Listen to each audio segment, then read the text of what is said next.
الحمدللہ ہم سب نماز پڑھتے ہیں اور ہم سب کو اپنی نمازوں کی فکر بھی ہوتی ہے، اور ہم نماز سے متعلق کورسز وغیرہ بھی کرتے رہتے ہیں، پڑھتے بھی ہیں، پڑھاتے بھی ہیں، اور اپنی تمام حرکات اور سکنات سنت کے مطابق کرنے کی کوشش کرتے ہیں۔ لیکن نماز کا ایک ظاہری پہلو ہے اور ایک اس کا روحانی یا باطنی پہلو ہے۔ کوئی عمل اسی وقت درست ہوتا ہے جب اس کے یہ دونوں پہلو جو ہیں وہ درست ہوں۔ ایک یہ کہ انسان کے عمل میں اخلاص ہو، اللہ کی خاطر کرنے والا، اور دوسرا یہ کہ ظاہری عمل جو ہے وہ سنت کے مطابق ہو۔ اخلاص کا تعلق ہمارے دل سے ہے اور ہماری نیت سے ہے، اور سنت کا تعلق ہمارے ظاہری اعمال سے ہے۔ تو الحمدللہ ہم سب نے کوشش کر کے، محنت کر کے اپنی نمازیں جو ہیں وہ سنت کے مطابق کرنے کی کوشش کی ہے۔ اپنا قیام، اپنا رکوع، اپنے سجود، ان تمام چیزوں کو بہترین سے بہترین کرنے کی کوشش کرتے رہتے ہیں۔ لیکن اس کے ساتھ ساتھ یہ بھی بڑا ضروری ہے کہ ہم اپنے اندر کو بھی مزید بہتر بنائیں، کیونکہ مجھے ہمیشہ اس بات کی بہت فکر رہتی ہے۔ میں اللہ تعالیٰ سے دعائیں بھی مانگتی ہوں کہ اللہ تعالیٰ میری نماز اپنی پسند کے مطابق کر لے، اور پھر جب یہ اللہ تعالیٰ کا فرمان پڑھتی ہوں کہ الذین ھم فی صلاتہم خاشعون، یقیناً وہ مومن فلاح پا گئے جو اپنی نمازوں میں خشوع اختیار کرتے ہیں، تو کیا کروں، خیالات بھٹک جاتے ہیں اور ادھر ادھر کی سوچیں آنے لگتی ہیں اور فکر لگ جاتی ہے۔ کوشش کے باوجود بھی یہ بہت ہی کٹھن مرحلہ ہے، بڑی دشوار گھاٹی ہے جس کو عبور نہیں کر پائی۔ تو اسی سوچ کے تحت آپ لوگوں کے ساتھ دوبارہ کچھ باتیں شیئر کرنے لگی ہوں۔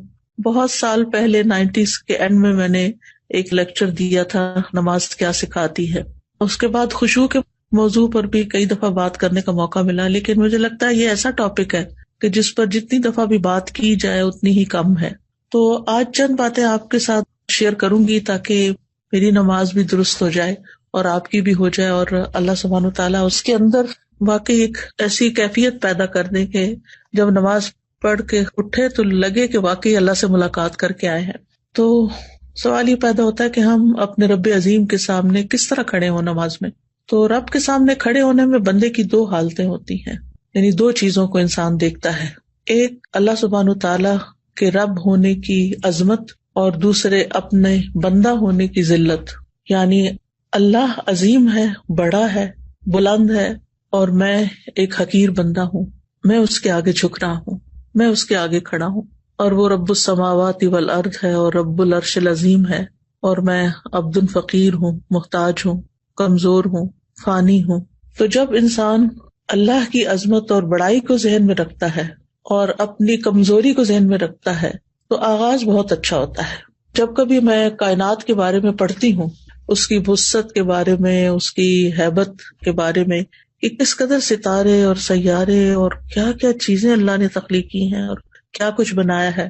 ایکچولی میں اپنے انسٹاگرام پر فالو کرتی ہوں ناسا کی سائٹ کہہ لیں جو بھی، اور اسی طرح نیشنل جیوگرافک، لیکن نیشنل جیوگرافک اتنا فائدہ مند نہیں ہے۔ ناسا جو تصویریں ریلیز کرتا ہے مختلف پلانٹس کی اور مختلف اللہ سبحانہ تعالیٰ کی جو تخلیق ہے آسمانوں میں، اور نیشنل جیوگرافک بیسیکلی زمین میں جو کچھ مختلف مقامات ہیں ان کے بارے میں مختلف تصاویر وغیرہ شیئر کرتا ہے۔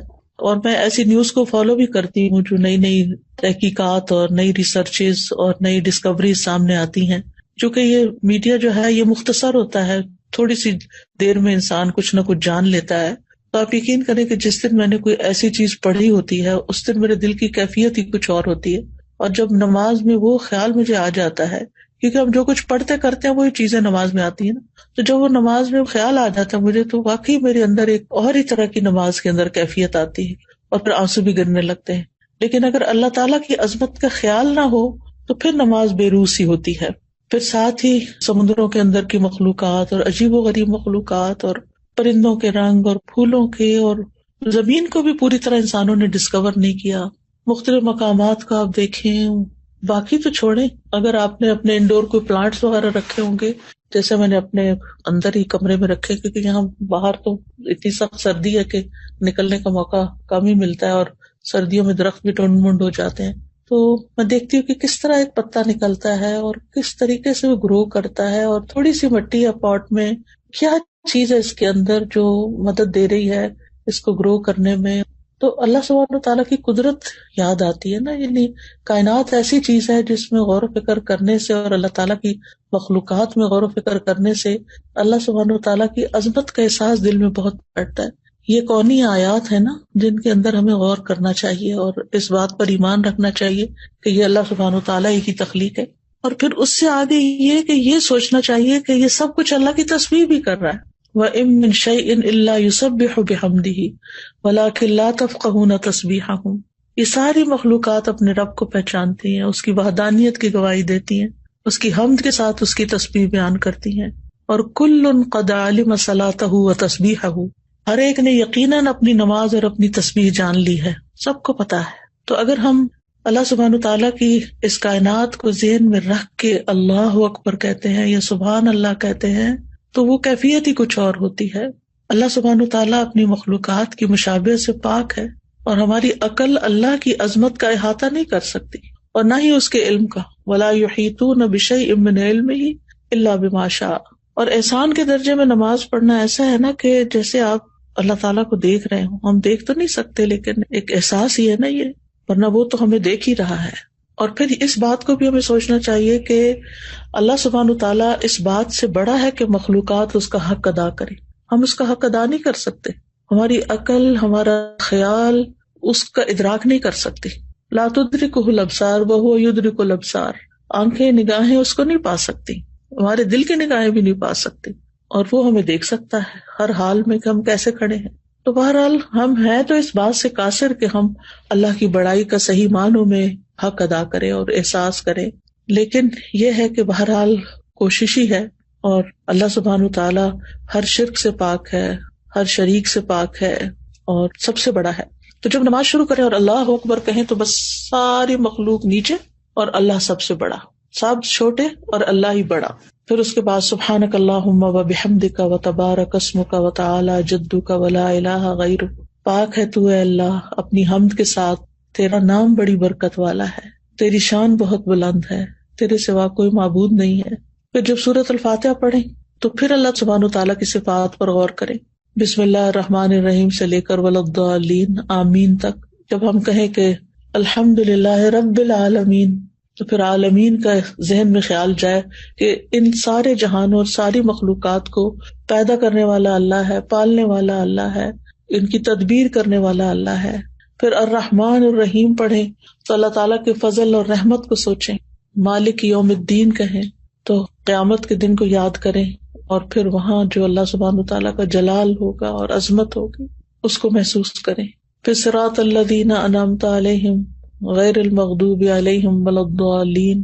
یہ جب پڑھیں تو انعام یافتہ لوگوں اور جو مغضوب علیہم ہیں، فاسق ہیں، گمراہ ہیں، ان لوگوں کے درجات کو دیکھیں کہ منافقین فی الدرک الاسفل من النار ہوں گے، اور انعمت علیہم جو ہیں وہ قیامت کے دن جنتوں میں الفردوس الاعلیٰ میں ہوں گے.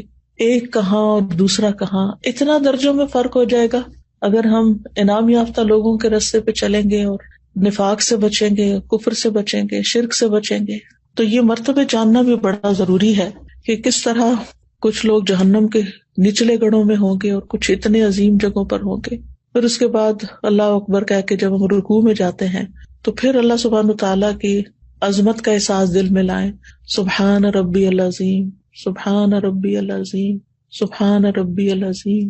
یہ زمین اور آسمان میں جو کچھ ہے، ان کے سب خزانے اور آسمان اور زمین کے لشکر اور مخلوقات سب اللہ العظیم ہی کی ہیں.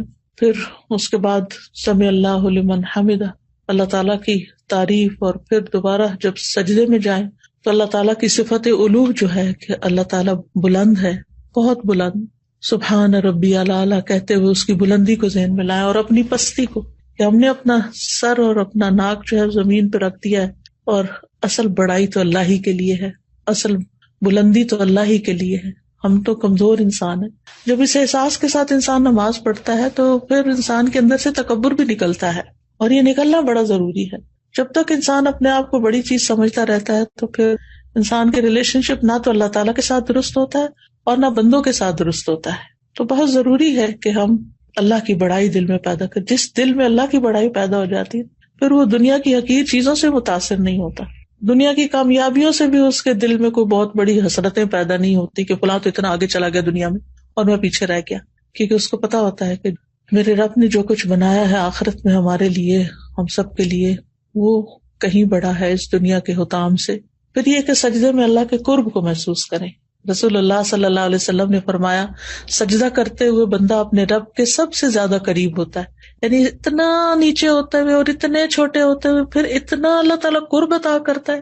سبحان اللہ، یعنی کتنی محبت اللہ کے دل میں پیدا ہو جاتی ہے۔ اور پھر اس وقت دعائیں کرنی چاہیے۔ نبی صلی اللہ علیہ وسلم نے فرمایا، فَأَكْثِرُ الدُّعَاء، یعنی سجدوں میں کثرت سے دعا کیا کرو۔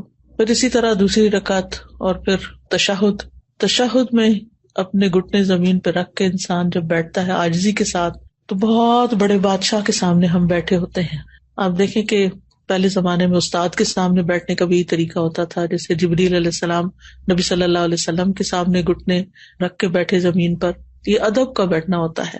اور دنیاوی بادشاہوں کی یہ عادت رہی ہے کہ جب انہیں مختلف تحائف دیے جاتے ہیں یا ان کی تعریف کی جاتی ہے تو ان کے سامنے اسی طرح بیٹھا جاتا ہے اور بہت عاجزی کے ساتھ۔ تو اللہ رب العالمین جو ہے وہ تو سب سے زیادہ اس بات کا حقدار ہے کہ ہم اس کے لیے تحائف پیش کریں اور اس سے دعائیں کریں اور اس کی تعریف کریں۔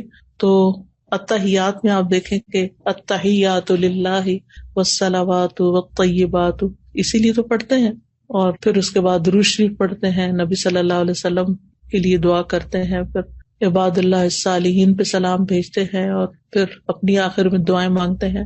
وہ دعاؤں کی قبولیت کا وقت ہوتا ہے جب ہم سارے ریچول ادا کر چکے ہوتے ہیں سلام پھیرنے سے پہلے، اور پھر جب انسان سلام پھیرتا ہے تو دوبارہ دنیا میں آ رہا ہوتا ہے ایک طرح سے اللہ سے ملاقات کر کے، اور پھر اس کے اندر ایک حسرت بھی آتی ہے کہ کاش یہ نماز لمبی ہو جاتی، کاش یہ ملاقات لمبی ہو جاتی، کیونکہ انسان اگر اللہ تعالیٰ سے محبت کرتا ہے تو پھر اس کو جلدی نماز پڑھنے کی فکر نہیں ہوتی۔ یہ جو ہم جلد بازی کرتے ہیں نا، جیسے قید میں کسی نے باندھ دیا ہو اور پھر اٹھ جاتے ہیں ایک دم سلام پھیر کے، بعض لوگ تو جیسے بچے کر رہے ہوتے ہیں کہ ابھی لیفٹ سائڈ پہ وہ موڑ رہے ہوتے ہیں تو اپنے گھٹنے اٹھا لیتے ہیں اور کھڑے ہونا بھی شروع کر دیتے ہیں۔ تو اس وقت انسان کو پھر اللہ اکبر کہہ کے، استغفر اللہ کہہ کے، کیونکہ پتہ نہیں کیسی نماز پڑھی کیسی نہیں پڑھی، تو جس کا دل زندہ ہوتا ہے، جس کے دل میں اللہ کا ذکر ہوتا ہے، جس کے دل میں اللہ کی محبت ہوتی ہے، جو دل اللہ سے مانوس ہوتا ہے، جو اللہ تعالیٰ سے سرگوشیاں کرتا ہے،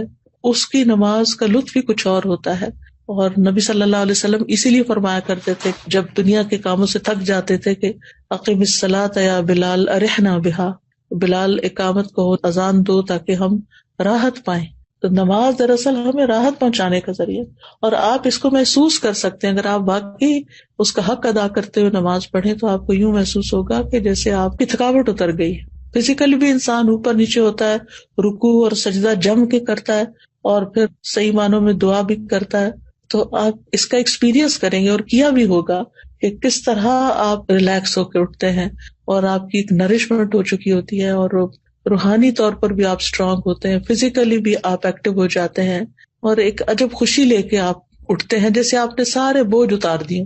اور یہ بھی ایک حقیقت ہے کہ جب انسان رکوع اور سجدہ کرتا ہے تو اس کے گناہ اس کے کمر پہ لا کے رکھ دیے جاتے ہیں، اور پھر وہ اٹھتا ہے تو وہ گر چکے ہوتے ہیں، تو نماز کے بعد وہ گناہوں سے پاک ہو چکا ہوتا ہے۔ تو اللہ سبحانہ تعالیٰ سے دعا ہے کہ ہمیں اللہ تعالیٰ نمازوں کا حق ادا کرنے کی توفیق دے، اور جو باتیں ہم نے کی ہیں ہمارے عمل میں لے آئے۔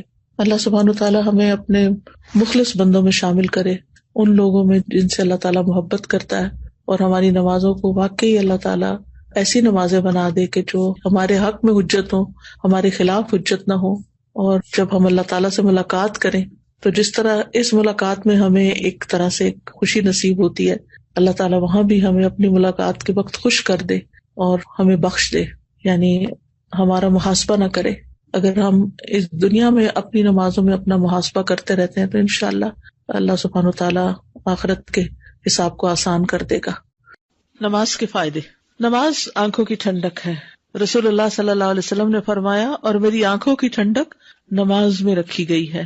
ابن القیم کہتے ہیں، مقصد یہ ہے کہ جس چیز کے ساتھ آنکھ ٹھنڈک محسوس کرتی ہے اس کا رتبہ اس چیز کی نسبت اونچا اور بلند ہوتا ہے جس سے انسان محبت کرتا ہے۔ تو اس دنیا میں نماز اللہ سے محبت کرنے والوں کی آنکھوں کی ٹھنڈک ہے، کیونکہ اس میں ایسی ہستی کے ساتھ سرگوشی کا معاملہ ہے کہ آنکھیں ٹھنڈی نہیں ہوتی، دل پرسکون نہیں ہوتے، اور نفسوں کو سکون نہیں ملتا مگر اسی کی بارگاہ میں. یعنی جب تک نماز نہ پڑھ لے چین نہیں آتا، سکون نہیں آتا، اور وہ اس کے ذکر سے ہی خوشحال ہوتے ہیں اور اس کے لیے عاجزی اور خشوع کرتے ہیں، اس کا قرب حاصل کرتے ہیں، خاص طور پر سجدے کی حالت میں.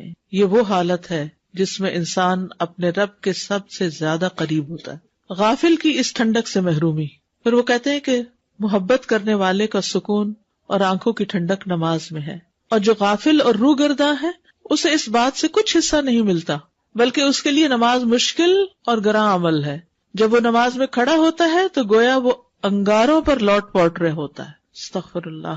غافل نماز میں کیسا ہوتا ہے؟ گویا وہ انگاروں پہ کھڑا ہو، یہاں تک کہ اس کی جان چھوٹ جائے، اور اسے زیادہ اچھی نماز وہ لگتی ہے جو جلدی اور تیز پڑھی جائے، کیونکہ اس کی آنکھیں اس سے ٹھنڈی نہیں ہوتی اور نہ ہی دل کو اس نماز سے سکون حاصل ہوتا ہے. تو نمازی بھی دو طرح کے ہیں. اب ہمیں اپنا جائزہ لینا چاہیے کہ ہم کس میں آتے ہیں. کیا نماز ہماری بھی آنکھوں کی ٹھنڈک ہے یا نہیں؟ اور جب انسان کی آنکھ کسی چیز سے ٹھنڈی ہو اور اس کے دل کو اس سے سکون اور راحت ملے تو سب سے زیادہ مشکل چیز یہ ہے کہ وہ اس سے جدا ہو جائے. یعنی جس سے ملاقات کر کے آپ کی آنکھیں ٹھنڈی ہوں، جب وہ جانے لگتا ہے تو آپ کا دل کیسے ہوتا ہے؟ اداس ہوتا ہے. جب وہ چلا بھی جاتا ہے تو آپ اس کو مس کرتے ہیں. ایسے ہی ہوتا ہے نا. تو اب آپ سوچئے کہ جب ہم نماز سے محبت کریں گے تو ہمارا کیا دل چاہے گا کہ نماز لمبی ہو، اور جب ختم ہو جائے تو بس ختم ہو گئی. جیسے رمضان میں یہ کیفیت آتی ہے، تراویح ختم ہوتی ہے تو ہم کہتے ہیں بس ختم ہو گئی. یا حرم میں جاتے ہیں تو وہاں نماز ہوتی ہے تو کیا کہتے ہیں، تھوڑی سی قاری صاحب اور لمبی قرات کرتے تو کتنا مزہ آتا ہے. بس اتنی سی نماز، وہاں دل چاہتا ہے کہ لمبی، کیونکہ اس وقت ہم سب کچھ چھوڑ کے ایک خاص کیفیت میں ہوتے ہیں. اور رمضان میں بھی شیطان چونکہ قید ہوتا ہے تو ہم اپنے اون پر ہوتے ہیں، تو اس وقت بھی نمازیں ہماری ترجیحات میں آ جاتی ہیں. اور تکلف کرنے والا ایسا دل جو اللہ کی محبت سے اور آخرت کی محبت سے فارغ ہو اور جو دنیا کی محبت میں مبتلا ہو، اس کے لیے سب سے زیادہ مشکل کام نماز ہے، اور اسے سب سے زیادہ ناپسند نماز کا لمبا ہونا ہے. حالانکہ وہ فارغ ہوتا ہے، صحت مند ہوتا ہے، اور اسے کوئی کام بھی نہیں ہوتا، پھر بھی وہ نماز نہیں پڑھتا. نبی صلی اللہ علیہ وسلم کیا فرماتے تھے؟ یا بلال اقم الصلاۃ ارحنا بہا. اے بلال نماز قائم کرو، اقامت کہو، ہمیں اس سے راحت پہنچاؤ، ہمیں سکون پہنچاؤ. یعنی ہم دنیا کی تکلیف، تھکاوٹ، تنگی اور مشقت میں مبتلا تھے، یہاں تک کہ ہم نماز میں مصروف ہو جائیں. پھر نماز کا فائدہ کیا ہے کہ اس سے کامیابی ملتی ہے. قد افلح المؤمنون الذین هم فی صلاتهم خاشعون. یقیناً کامیاب ہو گئے وہ مومن جو اپنی نمازوں میں خشوع کرنے والے ہیں. رحمت ملتی ہے. وَأَقِيمُوا الصَّلَاةَ وَآتُوا الزَّكَاةَ وَأَطِيعُوا الرَّسُولَ لَعَلَّكُمْ تُرْحَمُونَ. نماز قائم کرو، زکوٰۃ ادا کرو، اور رسول کا حکم مانو تاکہ تم رحم کیے جاؤ. نبی صلی اللہ علیہ وسلم نے فرمایا جب تم میں سے کوئی آدمی نماز کے لیے کھڑا ہوتا ہے تو رحمت اس کی طرف متوجہ ہوتی ہے، یعنی اللہ کی رحمت آتی ہے اس کی طرف. رزق ملنا. وَأْمُرْ أَهْلَكَ بِالصَّلَاةِ وَاصْطَبِرْ عَلَيْهَا لَا نَسْأَلُكَ رِزْقًا نَحْنُ نَرْزُقُكَ. اور اپنے گھر والوں کو نماز کا حکم دیجیے اور اس پہ خوب پابندی رکھیے. ہم آپ سے کسی رزق کا مطالبہ نہیں کرتے، ہم ہی آپ کو رزق دیں گے. خود بھی نماز ادا کریں، گھر والوں کو بھی نماز کی وصیت کریں. اللہ آپ کے رزق کی اور آپ کے خاندان کی حفاظت کی ضمانت دے گا. فقر دور کرنا. نبی صلی اللہ علیہ وسلم نے فرمایا اللہ تعالیٰ فرماتے ہیں اے ابن آدم تم اپنے آپ کو میری عبادت کے لیے فارغ کر لو، میں تمہارے دل کو بے نیازی سے بھر دوں گا اور تمہارا فقر دور کر دوں گا. فقر کیا ہوتا ہے؟ محتاجی، ضرورت مند ہونا. سبحان اللہ. اے ابن آدم تم اپنے آپ کو میری عبادت کے لیے فارغ کر دو، میں تمہارے دل کو بے نیازی سے بھر دوں گا. دنیا کا لالچ اور حرص ختم ہو جائے گا اور تمہارا فقر بھی دور کر دوں گا، تمہاری ساری ضروریات پوری کر دوں گا. لیکن اگر تم ایسا نہیں کرو گے تو میں تمہارے دونوں ہاتھ کاموں میں مشغول کر دوں گا اور تمہارا فقر دور نہیں کروں گا. نماز کا ایک اور فائدہ کیا ہے؟ فرشتوں کی دعائیں ملتی ہیں. رسول اللہ صلی اللہ علیہ وسلم نے فرمایا جب کوئی شخص نماز کے بعد اپنی جائے نماز پر بیٹھا رہتا ہے تو فرشتے اس پر صلاۃ پڑھتے رہتے ہیں. اور فرشتوں کی صلاۃ کیا ہے؟ اللہم اغفر لہ، اللہم ارحمہ، اے اللہ اسے معاف کر دے، اے اللہ اس پہ رحم فرما. اور اگر وہ بیٹھ کر اگلی نماز کا انتظار کرتا ہے تو بھی فرشتے اس پہ صلاۃ پڑھتے، اور ان کی صلاۃ یہی ہے اللہم اغفر لہ، اللہم ارحمہ. ایک نماز کے بعد دوسری کا انتظار عموماً کہاں کیا جاتا ہے؟ جب عمرہ یا حج کے لیے جاتے ہیں نا، تو وہاں ایک نماز پڑھ کے پھر لوگ بیٹھ جاتے ہیں وہیں پر، تھوڑا بہت کچھ کھا لیا، تھوڑا اگر نفل کا ٹائم بیچ میں ہوا تو نفل پڑھ لیے جیسے مغرب کے بعد، اور پھر اس کے بعد قرآن پڑھنے لگتے ہیں، پھر اگلی نماز کا وقت ہو جاتا ہے. جتنی دیر یہ بیٹھتے ہیں لوگ ایک نماز سے دوسری نماز تک، فرشتے ان کے لیے دعائیں کرتے رہتے ہیں، دعائیں کرتے رہتے ہیں. فرشتے کیا دعا؟ اللہم اغفر لہ، اللہم ارحم، اللہ اس کو بخش دے، اللہ اس کو بخش دے، اللہ اس پہ رحم فرما. یقین مانیے اگر آپ کسی کو یہ جاب بھی دے دینا کہ میں تمہیں اتنے پیسے دوں گی، تم یہاں کھڑی رہو اور سارا وقت 1 گھنٹہ 1.5 گھنٹہ میرے لیے یہ 2 دعائیں پڑھو، دعا کرو، تو تھوڑی دیر کے بعد کہ میں تھک گیا، مجھے بریک چاہیے. لیکن ہمیں ان باتوں پہ یقین نہیں نا، اس لیے اس طرح کا کام کرنے کا بھی شوق نہیں. تو اعتکاف کا ایک فائدہ یہ ہے کہ اس میں انسان ایک نماز کے بعد دوسری نماز کا انتظار کرتا ہے.